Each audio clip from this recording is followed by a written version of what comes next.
Price the lord. ದೇವರು ನಮಗೆ ಸ್ತೋತ್ರವಾಗಲಿ. ಬಿಡುಗಡೆ ಸಂದೇಶ ಎಂಬ ಕಾರ್ಯಕ್ರಮಕ್ಕೆ ನಾನು ನಿಮ್ಮೆಲ್ಲರನ್ನು ಯೇಸು ಕ್ರಿಸ್ತ ನಾಮದಲ್ಲಿ ಸ್ವಾಗತಿಸ್ತೇನೆ. ನಾವು ಪ್ರಾರ್ಥನೆ ಮಾಡೋಣ. ಪರಲೋಕದಲ್ಲಿರುವ ತನ್ನ ದೇವರೇ, ಯೇಸು ಕ್ರಿಸ್ತ ನಾಮದಲ್ಲಿ ನಾವು ನಿನ್ನ ಪಾದ ಸನ್ನಿಧಾನಕ್ಕೆ ನಾವು ಬರುತ್ತೇವೆ. ನಿನ್ನ ವಾಕ್ಯಗಳನ್ನು ಧ್ಯಾನ ಮಾಡೋದಕ್ಕೆ ಇನ್ನ ವಾಕ್ಯಗಳನ್ನು ನಿನ್ನ ಪವಿತ್ರಾತ್ಮನಲ್ಲಿ ಅಭಿಷೇಕಿಸು.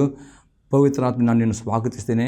ನಮ್ಮ ಒಳ್ಳೆಯ ಬೋಧಕನಾದ್ಕೊಂಡು ಇವತ್ತಿನ ಸಂದೇಶ ಮುಖಾಂತರ ನಿನ್ನ ಜನ ಸಂಗಡ ಮಾತನಾಡೋ ಪವಿತ್ರಾತ್ಮನೆ, ಈ ವಾಕ್ಯದ ಕೆಲವು ಪ್ರತಿಯೊಂದು ಆತ್ಮಗಳಿಗೆ ಜೀವವನ್ನು, ಪ್ರೋತ್ಸಾಹವನ್ನು, ಭಕ್ತಿಯ ಅಭಿವೃದ್ಧಿಯನ್ನು ಮತ್ತು ಬಿಡುಗಡೆಯನ್ನು ಉಂಟು ಮಾಡಬೇಕು ನಾನು ಬೇಡಿಕೊಳ್ತೇನೆ ಯೇಸು ಕ್ರಿಸ್ತ ನಾಮದಲ್ಲಿ, ಆಮೇನ್. ಇವತ್ತಿನ ಧ್ಯಾನ ಮಾಡ್ತೇವೆ ಕೀರ್ತನೆ ಪುಸ್ತಕ 139 ಅದರಲ್ಲಿ 23 ಮತ್ತು 24ನೇ ವಾಕ್ಯ. ದೇವ, ನನ್ನನ್ನು ಪರೀಕ್ಷಿಸಿ ನನ್ನ ಹೃದಯವನ್ನು ತಿಳಿದುಕೋ, ನನ್ನನ್ನು ಶೋಧಿಸಿ ನನ್ನ ಆಲೋಚನೆಗಳನ್ನು ಗೊತ್ತು ಮಾಡು.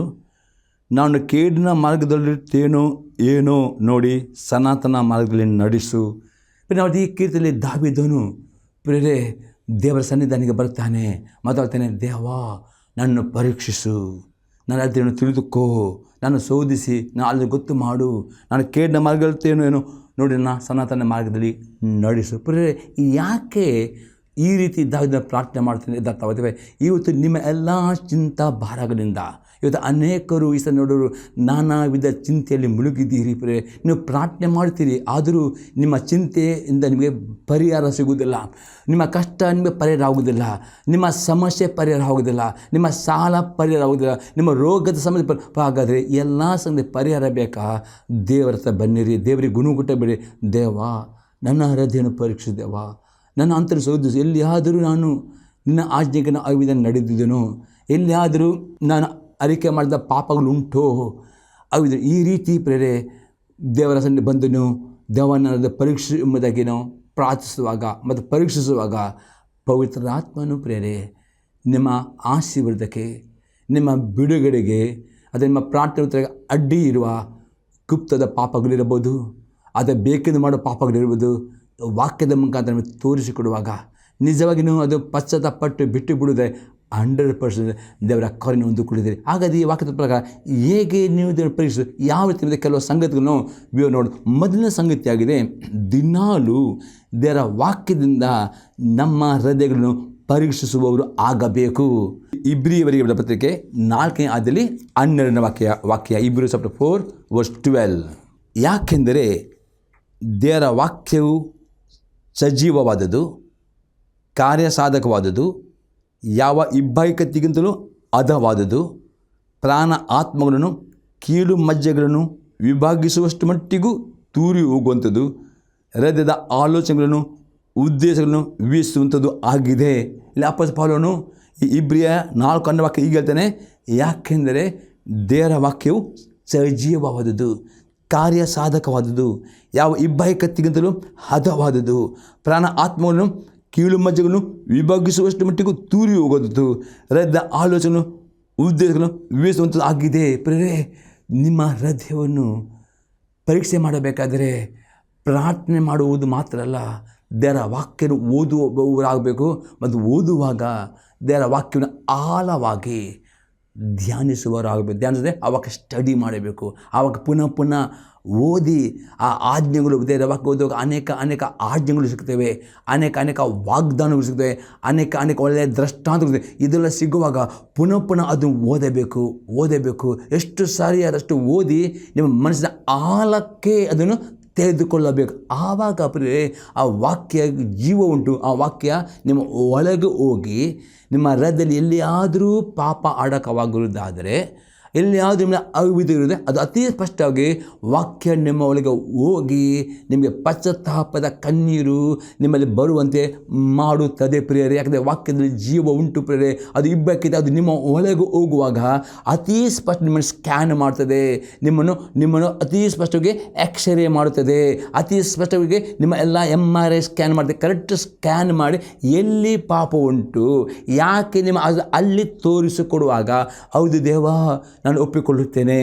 ಈ ಪಾಪ ನನ್ನಲ್ಲಿ ಉಂಟು ದೇವ, ಈ ಅವಿದ್ರಲ್ಲಿ ಉಂಟು, ಅದು ಈ ಕೆಟ್ಟ ಆಲೋಚನೆಯಲ್ಲಿ ಉಂಟು ಎಂದು ಒಪ್ಪಿಕೊಳ್ಳು. ಅಥವಾ ಹೌದು ಈ ಸ್ವಭಾವ ನನ್ನಲ್ಲಿ ಉಂಟು, ಅದನ್ನು ಬಿಟ್ಟು ಬಿಡುತ್ತೇನೆ ಎಂಬುದಾಗಿ ನೀವು ಪಶ್ಚಾತ್ಪಟ್ಟು ಬಿಟ್ಟು ಬಿಡುವುದಾದರೆ ದೇವರ ಕರುಣೆಯು, ನಿಮ್ಮ ಪ್ರಾರ್ಥನೆ ಉತ್ತರವು, ಬಿಡುಗಡೆಯು ನಿಮಗೆ ಬರುತ್ತದೆ. ಅದು ಒಂದು ವೇಳೆ ಬರೀದಲ್ವಾಕೆ ಓದುತ್ತೀರಿ, ಧ್ಯಾನ ಮಾಡೋದು ಅತಿ ಓದುವವರಾಗಬೇಕು. ಯಾಕಂದರೆ ಓದಿಕೊಂಡು ಓದುವಾಗ ಕೆಲವೊಂದು ಎಲ್ಲ ವಾಕ್ಯ ಧ್ಯಾನ ಮಾಡುವ ಆಜ್ಞೆಗಳನ್ನು ಬರುವಾಗ, ವಾಗ್ದಾನಗಳು ಸಿಗುವಾಗ, ಒಳ್ಳೆಯ ದೃಷ್ಟಾಂತ ಸಿಗುವಾಗ ಅಲ್ಲಿ ನೀವು ಪದೇ ಓದಿ ಧ್ಯಾನ ಮಾಡಬೇಕು, ಸ್ಟಡಿ ಮಾಡಬೇಕು, ಆಳಕ್ಕೆ ಹೋಗಿ ಅದು ಅರ್ಥ ಕಂಡುಹಿಡಿಯಲಿಕ್ಕೆ.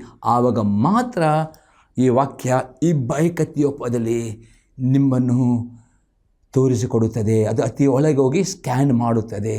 ಎಲ್ಲಿಯಾದರೂ ಆತ್ಮಿಕ ಕಾಯಿಲೆ ಉಂಟಾ ತೋರುತ್ತದೆ. ಯಾಕೆ ಈ ಕಷ್ಟ ಬಂತು? ಪ್ರತಿಯೊಂದು ರೋಗಕ್ಕೆ ಡಾಕ್ಟರ್ ಮೊದಲು ಹೇಳ್ತಾರೆ ರಕ್ತ ಪರೀಕ್ಷೆ ಮಾಡಬೇಕಿರ್ತಾರೆ, ಎಕ್ಸ್ರೇ, ಸ್ಕ್ಯಾನ್, ಸಿಟಿ ಸ್ಕ್ಯಾನ್ ಇದೆಲ್ಲ. ಯಾಕಂದರೆ ಅವರು ಪತ್ತೆ ಹಚ್ಚಿ ಅದೇ ರೀತಿಯಲ್ಲಿ ನಿಮಗೆ ಕಷ್ಟಗಳು ಬರುವಾಗ ನೀವು ಡಾಕ್ಟರ್ ಹೋದ ಹಾಗೆ ರೋಗಗಳು ಹಾಗೆ ದೇವರ ಹತ್ರ ಬರಬೇಕು. ಈ ವಾಕ್ಯ ಎಂಬ ಡಾಕ್ಟರ್ ಯೇಸು ಕ್ರಿಸ್ತನಾಗಿದೆ. ಈ ವಾಕ್ಯ ಜೀವ ಉಂಟು, ಈ ವಾಕ್ಯವೇ ದೇವರಾಗಿದೆ, ಈ ವಾಕ್ಯವೇ ಯೇಸು ಕ್ರಿಸ್ತ. ಈ ವಾಕ್ಯದ ಮುಂದೆ ಬಂದು ಈ ವಾಕ್ಯ ಕನ್ನಡಿಯಾಗಿದೆ. ಈ ವಾಕ್ಯ ಎಕ್ಸ್ರೇಗಿಂತಲೂ ಲೇಸರ್ ಕಿರಣಗಳು ಅತಿ ಪ್ರಭಾವವಾಗಿದೆ.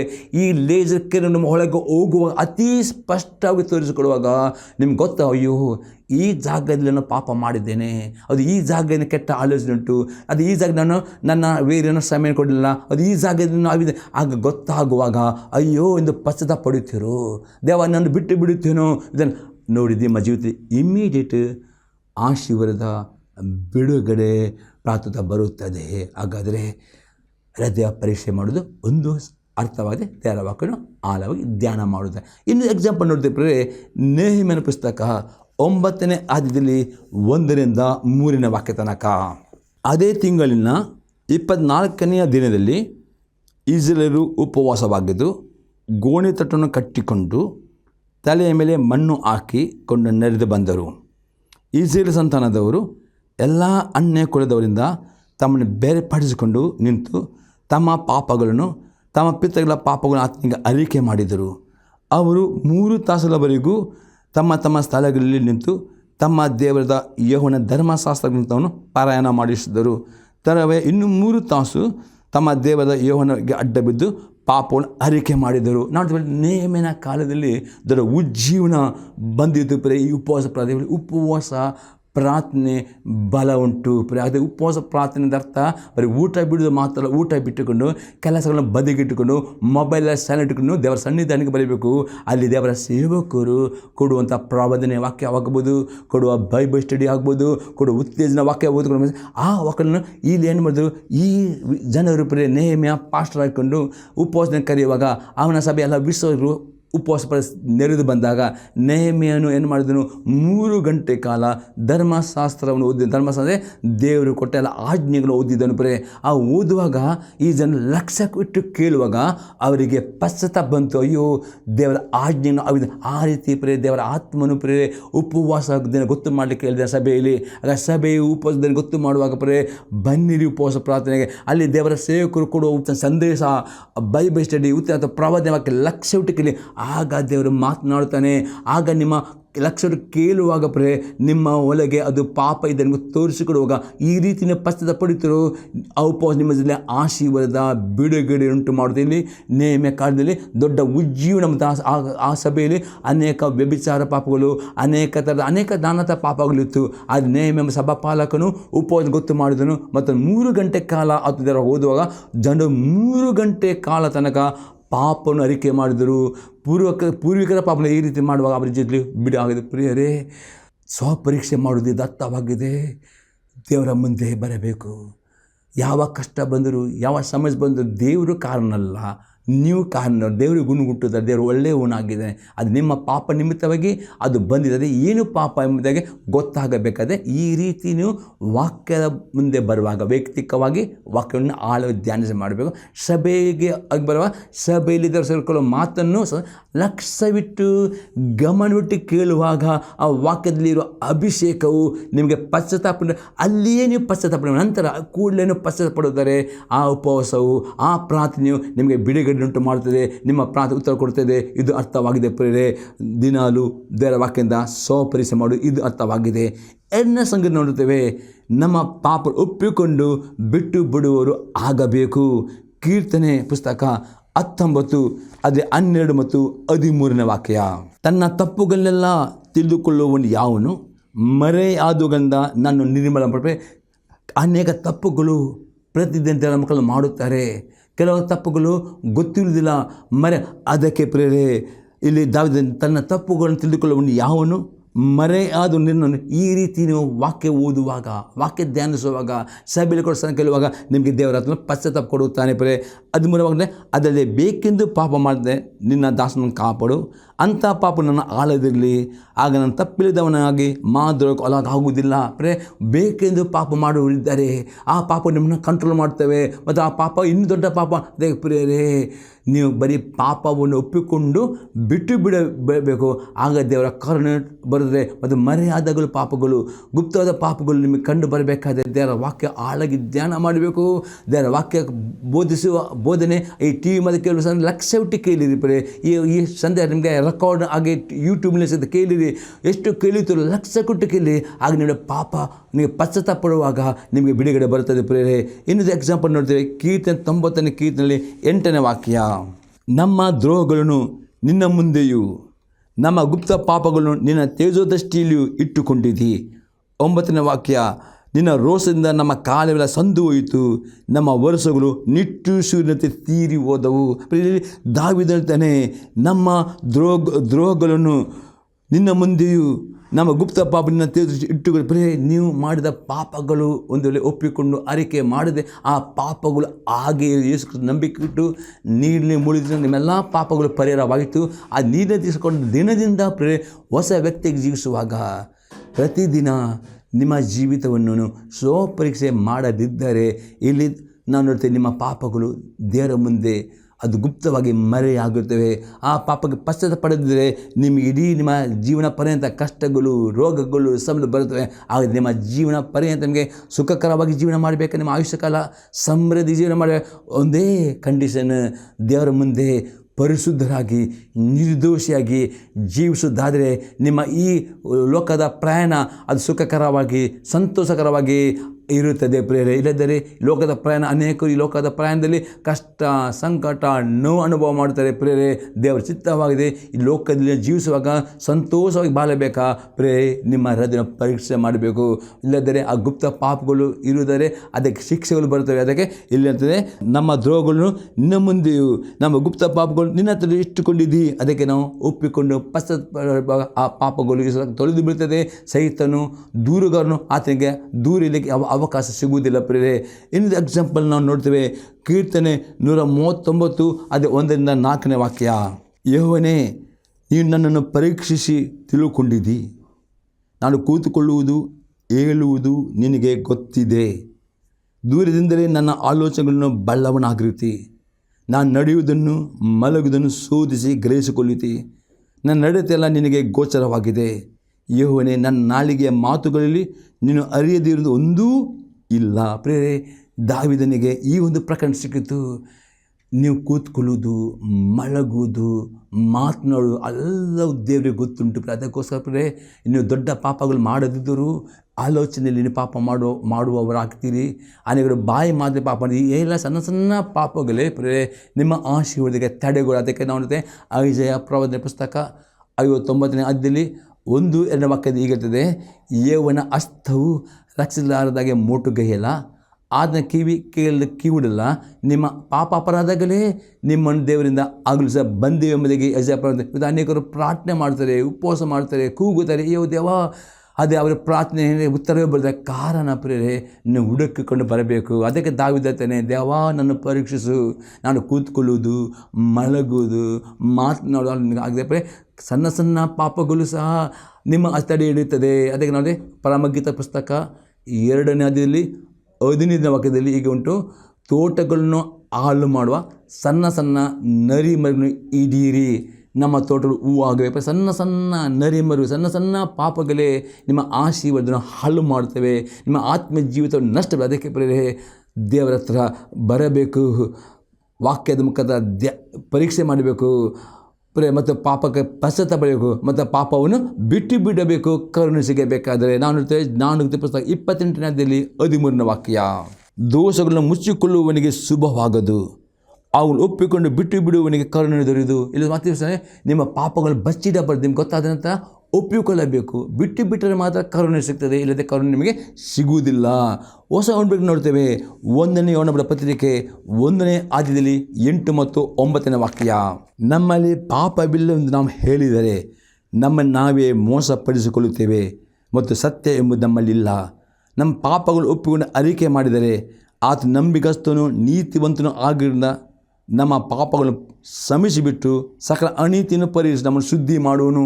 ಇಲ್ಲಿ ಅಪ್ಪಸ್ತಲ ಯೋಹನ ನಮ್ಮಲ್ಲಿ ಪಾಪವಿಲ್ಲವೆಂದು ನಾವು ಹೇಳಿದರೆ ನಮ್ಮನ್ನು ನಾವೇ ಮೋಸಪಡಿಸಿಕೊಳ್ಳುತ್ತೇವೆ ಮತ್ತು ಸತ್ಯ ನಮ್ಮಲ್ಲಿ ದೇವರ ವಾಕ್ಯ ದಿನಾಲು ಓದುವವರು, ದಿನಾಲು ಧ್ಯಾನ ಮಾಡುವವರು ಆಗ ಎಂದಿಗೂ ನಮ್ಮಲ್ಲಿ ಪಾಪ ಇಲ್ಲ ಹೇಳುವುದಿಲ್ಲ. ಯಾರು ದೇವರಿಗೆ ಓದಿಲ್ಲವೋ, ಯಾರು ಅವ್ರು ಹೇಳ್ತಾರೆ ನಮ್ಮಲ್ಲಿ ಪಾಪ ಇಲ್ಲ ಮೋಸ ಪಡಿದರೆ ಪ್ರತಿಯೊಬ್ಬ ವಿಶ್ವಾಸಿಯು ನಾವು ಅರ್ಥ ಮಾಡಿಕೊಳ್ಳಬೇಕು.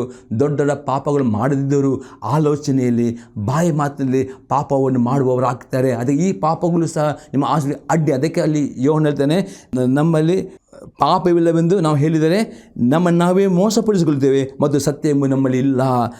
ಮತ್ತು ನಮ್ಮ ಪಾಪಗಳು ಒಪ್ಪಿಕೊಂಡು ಅರಿಕೆ ಮಾಡಿದರೆ ಆತನು ನಂಬಿಗಸ್ತನು ನೀತಿವಂತನು ಆಗಿರೋದ್ರಿಂದ ನಮ್ಮ ಪಾಪಗಳನ್ನು ಕ್ಷಮಿಸಿಬಿಟ್ಟು ಸಕಲ ಅನೀತಿಯನ್ನು ಪರಿಹರಿಸಿ ನಮ್ಮನ್ನು ಶುದ್ಧಿ ಮಾಡುವನು. ಅದಕ್ಕೋಸ್ಕರ ನಿಮಗೆ ಆಶೀರ್ವಾದ ಬೇಕಾ? ಪ್ರತಿದಿನ ಮುಂಜಾನೆ ಜಾವದಲ್ಲಿ, ರಾತ್ರಿ ಮಲಗುವಾಗ ದೇವರ ವಾಕ್ಯ ಓದಬೇಕು, ಧ್ಯಾನ ಮಾಡಬೇಕು, ಮತ್ತು ಪ್ರಾರ್ಥನೆ ಮಾಡಿ ದೇವ ಈ ವಾಕ್ಯದ ಮನೆಯಲ್ಲಿ ಮಾತನಾಡುವಾಗ ಇರೋ ಸಣ್ಣ ಸಣ್ಣ ಪಾಪಗಳನ್ನು ಸಹ ಒಪ್ಪಿಕೊಂಡು ಅರಿಕೆ ಮಾಡುತ್ತಾರೆ. ಯೇಸು ನಮ್ಮ ತೋಳು ಶುದ್ಧೀಕರಿಸಿದೆ. ಆಗ ನಿಮ್ಮ ಆಶೀರ್ವಾದಕ್ಕೆ ಯಾವ ಅಡ್ಡಿ ಇರುವುದಿಲ್ಲ, ಆಶೀರ್ವಾದದ ಬಾಗಿಲು ಯಾವ ತೆರೆದಿರ್ತದೆ.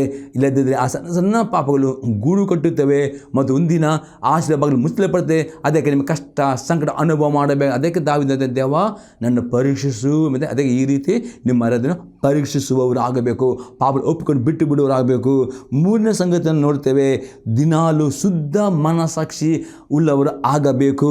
1ನೇ ಯೋಹನ ಪತ್ರಿಕೆ 3ನೇ ಅಧ್ಯಾಯದಲ್ಲಿ 21 ಮತ್ತು 22ನೇ ವಾಕ್ಯ, ಪ್ರಿಯರೇ, ನಮ್ಮ ಹೃದಯವು ನಮ್ಮನ್ನು ದೋಷಿಗಳೆಂದು ನಿರ್ಣಯಿಸದಿದ್ದರೆ ನಮಗೆ ದೇವರ ವಿಷಯದಲ್ಲಿ ಧೈರ್ಯ ಉಂಟು ಮತ್ತು ನಾವು ಆತನ ಆಜ್ಞೆಯನ್ನು ಕೈಕೊಂಡು ಆತ ಎಣಿಕೆಯಲ್ಲಿ ಮೆಚ್ಚುಗೆಯಾದ ಕಾರ್ಯಗಳನ್ನು ಮಾಡುವರಾಗುವುದರಿಂದ ಏನು ಬೇಡಿಕೊಂಡರೂ ಆತನಿಂದ ಹೊಂದುವೆವು. ಇಲ್ಲಿ ಅತಿ ಸ್ಪಷ್ಟವಾಗಿ ಹೇಳಿದೆ, ಪ್ರಿಯರೇ, ನಮ್ಮ ಹೃದಯವು ನಮ್ಮನ್ನು ದೋಷಿಗಳು ನಿರ್ಣಯಿಸದಿದ್ದರೆ ನಮಗೆ ದೇವರದಲ್ಲಿ ಧೈರ್ಯ ಉಂಟು. ಇವತ್ತು ಅನೇಕರು ಪ್ರಾರ್ಥನೆ ಮಾಡುತ್ತೀರಿ, ಆದರೆ ನಂಬಿಕೆ ಇಲ್ಲ. ನೋಡಿ, ಪ್ರಾರ್ಥನೆ ಮಾಡುವಾಗ ನಂಬಿಕೆಯಲ್ಲಿ ಪ್ರಾರ್ಥನೆ ಮಾಡ್ತಾರೋ 100% ನಿಮ್ಮ ನಂಬಿಕೆ ಅಂತೆ ದೇವರು ತಗೊಳ್ಬೇಕು. ನಾವು ಯೇಸು ಕ್ರಿಸ್ತನ ರೋಗಿಗಳು ಗುಣ ಮಾಡುವಾಗ ಆದರೆ ನೀನು ನಂಬಿದಂತೆ ನಿನಗಾಗದೆ ಅನೇಕ ನೀವು ದೇವರಾತ್ಮ ಅನೇಕರು ಪ್ರಾರ್ಥನೆ ಮಾಡ್ತೀರಿ, ನಂಬಿಕೆ. ಅದು ಈ ನಂಬಿಕೆ ಬರಬೇಕಾದರೆ ಇಲ್ಲಿ ಏನು ಮಾಡಬೇಕು?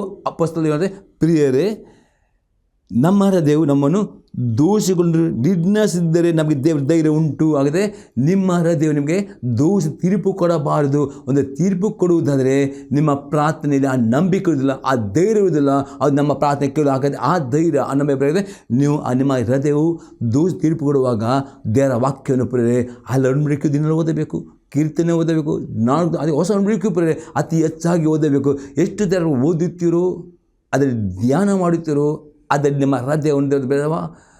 ಪವಿತ್ರಾತ್ಮನೇ ಈ ವಾಕ್ಯದ ಮುಖಾಂತರ ಪರೀಕ್ಷಿಸುವ ಹಾಗೆ ದೇವರ ಆತ್ಮನ ವಾಕ್ಯದ ಮುಖಾಂತರ ಧ್ಯಾನಿಸುವಾಗ, ನಿಮ್ಮ ಪಾಪವನ್ನು ತೋರಿಸಿಕೊಡುವಾಗ, ಪಶ್ಚಾತ್ತಪಡುವುದಾದರೆ ನಿಮ್ಮ ಹೃದಯ, ನಿಮ್ಮ ಮನಸ್ಸಾಕ್ಷಿ ನಿಮಗೆ ನಿರ್ದೋಷಿ ನಿರಾಪರಾಧಿ ತೀರ್ಪು ಕೊಡಬೇಕು. ಪ್ರೇರೆ ಆವಾಗ 20 ವಾಕ್ಯದ, ಮತ್ತು ನಾವು ಆತನ ಆಜ್ಞೆಗಳನ್ನು ಕೈಕೊಂಡು ಆತ ಎಣಿಕೆಯಲ್ಲಿ ಮೆಚ್ಚಿದ ಕಾರ್ಯಗಳನ್ನು ಮಾಡುವುದಾಗಿದೆ ಏನು ಬೇಡಿಕೊಂಡರೂ ಆತನ ಹೊಂದುವೆವು. ಪ್ರೇ ನಿಮ್ಮ ಮನಸ್ಸಿಗೆ ಯಾವಾಗ ಶುದ್ಧೀಕರಿಸಲ್ಪಡುತ್ತೆ, ಯಾವಾಗ ಆತನ ಎಲ್ಲ ಆಜ್ಞೆಗಳನ್ನು ಕೈಕೊಂಡು ನಡೆಯುತ್ತೀರೋ ಮತ್ತು ಆತ ಆಗ ನಿಮ್ಮ ಮನಸ್ಸಾಕ್ಷಿ ನಿಮಗೆ ನಿರಾಪರಾಧಿ ಹೇಳ್ತದೆ. ಒಂದು ವೇಳೆ ನೀವು ಪ್ರಾರ್ಥನೆ ಮಾಡಬಹುದು, ಉಪವಾಸ ಮಾಡ್ಬೋದು, ಆ ದೇವರ ಆಜ್ಞೆಗೆ ನೀವು ವಿಧೇಯರಾಗದಿದ್ದರೆ ನಿಮ್ಮ ಮನಸ್ಸಾಕ್ಷಿ ನಿಮಗೆ ಅಪರಾಧಿನ ತೀರ್ಪು ಕೊಡುವಾಗ ನಿಮಗೆ ಪ್ರಾರ್ಥನೆ ಮಾಡಲಿಕ್ಕೆ ಧೈರ್ಯ, ಆ ನಂಬಿಕೆ ನಿಮಗೆ ಇರೋದ ನಿಮಿತ್ತಗೆ ನಿಮ್ಮ ಪ್ರಾರ್ಥನೆ ಉತ್ತರ ಬರುವುದಿಲ್ಲ. ಹಾಗೆ ನಿಮ್ಮ ಪ್ರಾರ್ಥನೆ ಮಾಡುವ ಧೈರ್ಯ, ನಂಬಿಕೆ ಬರಬೇಕಾದ್ರೆ ಏನು ಮಾಡಬೇಕು?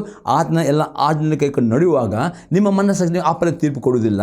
ಮತ್ತು ಆತ ಎಣಿಕೆಯಲ್ಲಿ ಮೆಚ್ಚಿಕೊಂಡು ನಿಮ್ಮ ಕೆಲಸ ಆಗ್ಬೋದು, ನಿಮ್ಮ ಬಿಸ್ನೆಸ್ ಆಗ್ಬೋದು, ಎಲ್ಲವನ್ನು ಆತನ ಮೆಚ್ಚಿ ಕಾರ್ಯ ಮಾಡೋ ನೀವು ಏನು ಬೇಡಿದ್ರು ಆತನ ಹೊಂದುತ್ತೀರಿ. ಆ ಧೈರ್ಯ ನಿಮಗೆ ಮತ್ತು ಆ ನಂಬಿಕೆ ಪ್ರಕಾರ ದೇವರು ನಿಮ್ಮೆಲ್ಲ ಚಿಂತೆಗಳಿಂದ, ಎಲ್ಲ ನಿಮ್ಮ ಕಷ್ಟಗಳಿಂದ, ಎಲ್ಲ ರೋಗದಿಂದ, ಎಲ್ಲ ಸಾಲದಿಂದ, ಎಲ್ಲ ಕೊರತೆಯಿಂದ ನಿಮ್ಮನ್ನು ಬಿಡುಗಡೆ ಮಾಡುತ್ತಾನೆ ಪ್ರಿಯರೇ.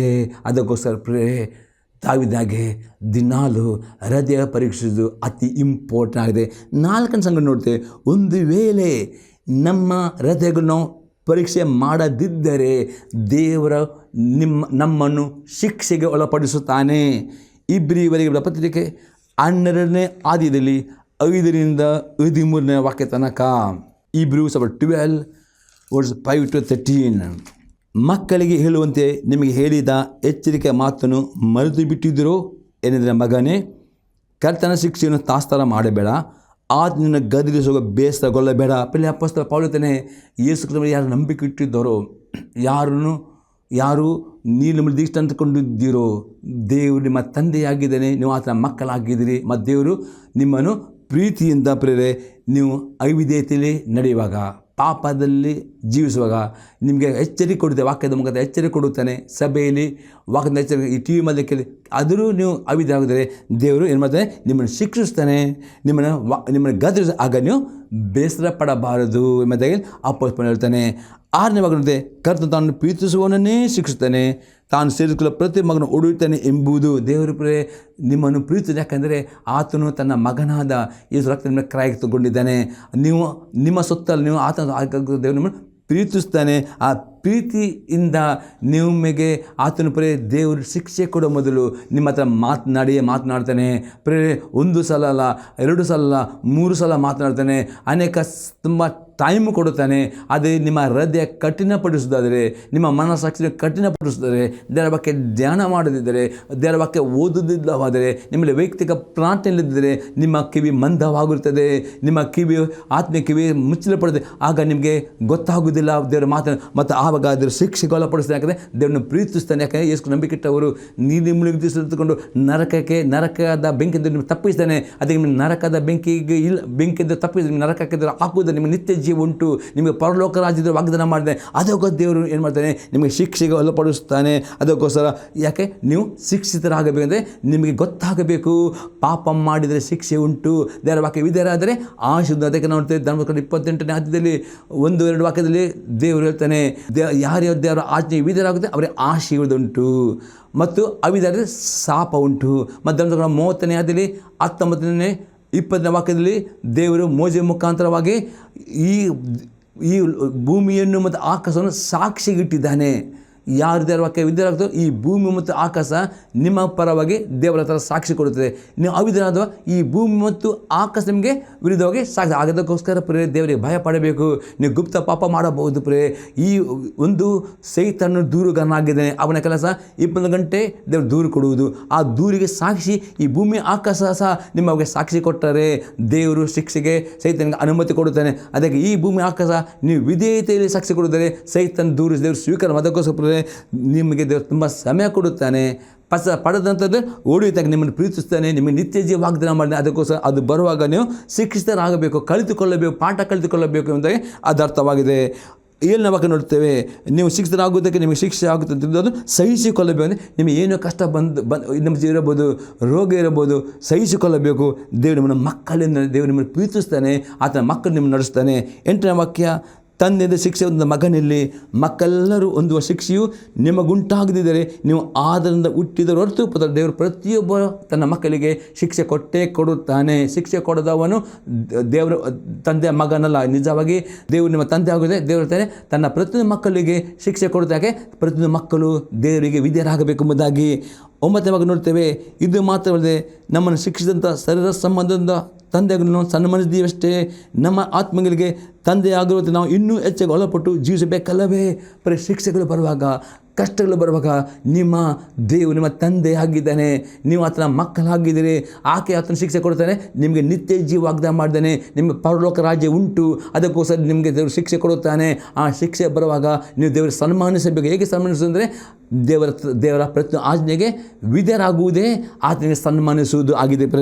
10ನೇ ವಾಕ್ಯ ನೋಡ್ತೇವೆ, ಆ ತಂದೆಗಳು ಕೆಲವು ದಿವಸಗಳ ಪ್ರಯೋಜನ ಲಕ್ಷ್ಯಕ್ಕೆ ತೆಗೆದುಕೊಂಡು ತಮ್ಮ ಮನಸ್ಸಿಗೆ ತೋರಿದಂತೆ ನಮ್ಮನ್ನು ಶಿಕ್ಷಿಸಿದರು.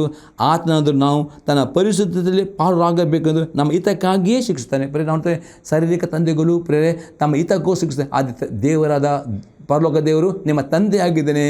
ನೀವು ಪರಿಶುದ್ಧರಾಗಬೇಕು, ಪರಿಶುದ್ಧ ಪೌರರಾಗಬೇಕಾಗುತ್ತೆ.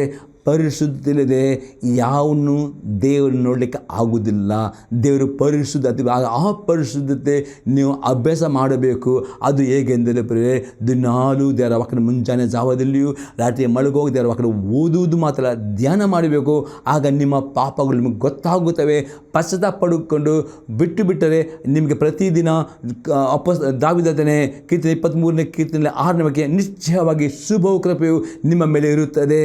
ಆದರೆ ನೀವು ಪಾಪಕ್ಕೆ ಗುಲಾಮರಾಗಿದ್ದರೆ, ಪಾಪಕ್ಕೆ ದಾಸರಾದರೆ ನಿಮ್ಮ ಮೇಲೆ ಕಷ್ಟಗಳು ಬರ್ತವೆ, ಶಿಕ್ಷೆಗಳು ಬರ್ತವೆ. ಆಗ ನೀವು ಗುಣಗುಟ್ಟಬಾರದು. ತಿಳಿದುಕೊಂಡು ದೇವರು ನಿಮಗೆ ಪ್ರೀತಿಸ್ತಾನೆ, ಆತನ ತಂದೆ ಆಗಿದ್ದಾನೆ, ಆತ ನಿಮಗೆ ನಿತ್ಯ ಜೀವನ ವಾಗ್ದಾನ ಮಾಡಿದ್ದಾನೆ. ಅದಕ್ಕೆ ನಿಮಗೆ ಶಿಕ್ಷೆ ಬರುವಾಗ ಅದನ್ನು ಸಹಿಸಿಕೊಳ್ಳಬೇಕು. ಮತ್ತು ಆತನ ಉದ್ದೇಶವನ್ನು ಆ ಪರಿಶುದ್ಧ ಪಾವರಾಗಬೇಕೆಂಬುದು ಆತ ನಿಮಗೆ ಶಿಕ್ಷಿಸುತ್ತಾನೆ. ಆನಂದವಾಗಿ ನೋಡ್ತೇವೆ, ಯಾವ ಶಿಕ್ಷೆಯಾದರೂ ತಾತ್ಕಾಲಿಕ ಸಂತೋಷಕರವಾಗಿ ತೋಚದೆ ದುಃಖಕರವಾಗಿ ಶಿಕ್ಷೆ ಬರುವಾಗ ನಿಮಗೆ ಸಂತೋಷ ಉಂಟು ಮಾಡಿ ದುಃಖ ಬರುತ್ತದೆ. ಆದರೂ ತರುವಾಯ ಅದು ಶಿಕ್ಷೆ ಹೊಂದಿದವರಿಗೆ ನೀತಿಯ ಫಲವನ್ನು ಕೊಟ್ಟು ಮನಸ್ಸು ಸಮಾಧಾನ ಉಂಟು ಮಾಡ್ತದೆ. ಆ ದುಃಖ ಬಿಡಬೇಕಾ, ಆ ಶಿಕ್ಷೆಯನ್ನು ಸ್ವೀಕಾರ ಮಾಡಬೇಕು. ಅಲ್ಲಿ ನೀವು ಕೇಳಬೇಕು, ವಾಕ್ಯ ಧ್ಯಾನ, ದೇವ ನನ್ನ ಪರೀಕ್ಷಿಸು, ದೇವ ಯಾಕೆ ನನಗೆ ಶಿಕ್ಷೆ ಬಂದಿದೆ, ಯಾಕೆ ನನಗೆ ಕಷ್ಟ ಬಂದಿದೆ, ಯಾಕೆ ನನ್ನ ರೋಗ ನನ್ನ ಗುಣವಾಗುವುದಿಲ್ಲ, ಯಾಕೆ ನನ್ನ ಸಾಲ ಬಿಡುಗಡೆ ಆಗುವುದಿಲ್ಲ, ಯಾಕೆ ನನ್ನ ಚಿಂತೆ ಬಿಟ್ಟು ಹೋಗುವುದಿಲ್ಲ. ಆಗ ದೇವರ ವಾಕ್ಯವು ಮುಖಾಂತರ ನೀವು ಪರೀಕ್ಷಿಸುವಾಗ ಆ ಪಾಪಕ್ಕೆ ನೀವು ಬಿಟ್ಟು ಬಿಡುವುದರೆ ದೇವರ ಕರುಣೆ ಬರ್ತದೆ, ಮನಸ್ಸು ಸಮಾಧಾನ ಬರ್ತದೆ, ನೀತಿವಂತರಾಗುತ್ತೀರಿ, ಬಿಡುಗಡೆ ಹೊಂದುತ್ತೀರಿ. ಮತ್ತು ಈ ಶಿಕ್ಷೆಗಳು ನಿಮಗೆ ಬೇಡ. ಅದಕ್ಕೆ ಪ್ರತಿದಿನ ವಾಕ್ಯ ಓದು ಅಭ್ಯಾಸ ಮಾಡಿರಿ, ವಾಕ್ಯ ಧ್ಯಾನ ಮಾಡೋ ಅಭ್ಯಾಸ ಮಾಡಿರಿ, ಪಾಪಗಳು ಒಪ್ಪಿಕೊಂಡು ಅರಿಕೆ ಬಿಟ್ಟು ಬಿಡ್ರಿ. ದೇವರ ವಾಕ್ಯ ವಿಧಿಯಾಗಿ ನಡೆಯುತ್ತಾರೆ. ಪ್ರತಿದಿನ ನಿಮಗೆ ಆಶೀರ್ವಾದ ಶುಭ ಕ್ರಮವನ್ನು ಹಿಂಬಾಲಿಸಿಕೊಂಡು ಬರ್ತದೆ. ದೇವರ ನಿಮಗೆ ಸ್ತೋತ್ರವಾಗಲಿ. ಈ ಸಂಧ್ಯಾ ಮಧ್ಯದಲ್ಲಿ ಉತ್ತೇಜನವಾಗುತ್ತಾರೆ. ನಿಮ್ಮ ಅಭ್ಯರ್ಥಿ ತಿಳಿಸಿ ನಾವು ಪ್ರಾರ್ಥನೆ ಮಾಡೋಣ. ಪರಲೋಕ ದೇವರೇ, ಯೇಸು ಕ್ರಿಸ್ತ ನಾಮದಲ್ಲಿ ಸ್ತೋತ್ರ ಕೊಂಡಾಡ್ತಾನೆ. ಇದನ್ನು ಪ್ರತಿಯೊಬ್ಬ ಮಕ್ಕಳ ಜೀವಿತದಲ್ಲಿ ಕಾರ್ಯ ಮಾಡಿದೆವ. ಪ್ರತಿಯೊಬ್ಬರಿಗೂ ದೇವ ಆ ಒಂದು ಸ್ವಪರೀಕ್ಷೆ ಅರ್ಧ ಕೊಡಬೇಕು. ಪ್ರತಿಯೊಬ್ಬರಿಗೆ ತಮ್ಮ ಕಷ್ಟ, ರೋಗ, ಸಮಸ್ಯೆ ಬಿಡುಗಡೆ ಕೊಡಬೇಕು ನಾನು ಬೇಡಿಕೊಳ್ತೇನೆ ಯೇಸು ಕ್ರಿಸ್ತನ ನಾಮದಲ್ಲಿ. ಆಮೇನ್. Praise the lord. ದೇವರು ನಿಮ್ಮನ್ನು ಆಶೀರ್ವದಿಸಲಿ. God bless you all.